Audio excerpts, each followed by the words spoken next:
Let's take a look at a painting by Yayoi Kusama named Number F. This canvas comes from 1959, and it's one of her infinity net paintings. This is really her signature style, the one that really drives the majority of the creative production, really of her entire career. When we think about a net, realize this is a perfect grid when it's woven or sewn, but of course, once you start to use it, that grid deforms, becomes soft and round and looping, and in fact, that's exactly what we're looking at here. I want to start in with these holes. Remember that she's previously worked with polka dots, so we know that she's inverted the figure-ground relationships here. Those polka dots are no longer dots, but spaces between this woven lattice of brushwork, the white stuff on the top. But as we zoom in on these holes, they're not so simple. When you look at this painting overall, you get the impression of a very thickly painted, heavily encrusted surface, and it's true. But first, she's working very thinly. She's working in oil, she's using a generous amount of turpentine here, and she's layering these two colors over each other, the black and the white here, in a way that you see both. In other words, it's a very active surface. It's not opaque, it's not thick, and it's not a simple color that she's going to be using as a background.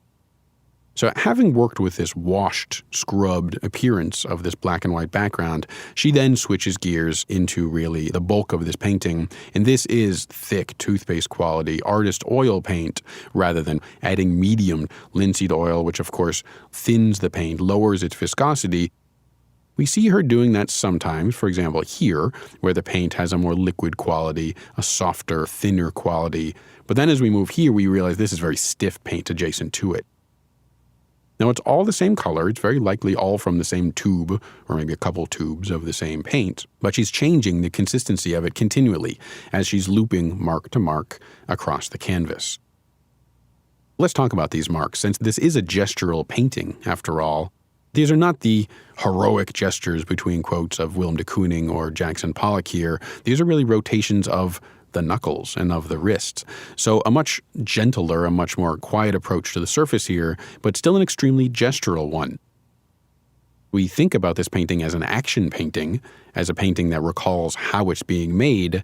It's very transparent. We can understand every single mark on this painting, and in fact, we can start to extrapolate what the practice of making this painting would be like or feel like. Kusama has a lot of patience, or perhaps you say anxiety, as she's working again and again and again and again in this very serialized, very repetitive process. This is an easel scale canvas, and we can imagine that she was probably painting on the surface here for several hours. Stepping back from the canvas now and appreciating again the overall composition, we see the net effect of all of those transitions of the paint itself, changing the viscosity of the paint from thick to thin, etc. Essentially what this does is it creates multiple centers of gravity in the painting. There are dense areas, there are weaker, looser painted areas, and as your eye wanders restlessly around this all-over composition, there are some anchors where your eye really gets weighted down by this very heavy encrusted area of the painting, such as this one we're looking at now.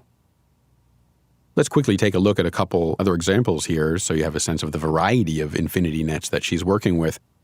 Sometimes fluorescent colors, sometimes monochrome paintings, sometimes very loud, screaming, almost psychedelic kind of paintings, at other times very calm, quiet, almost minimalist kind of paintings.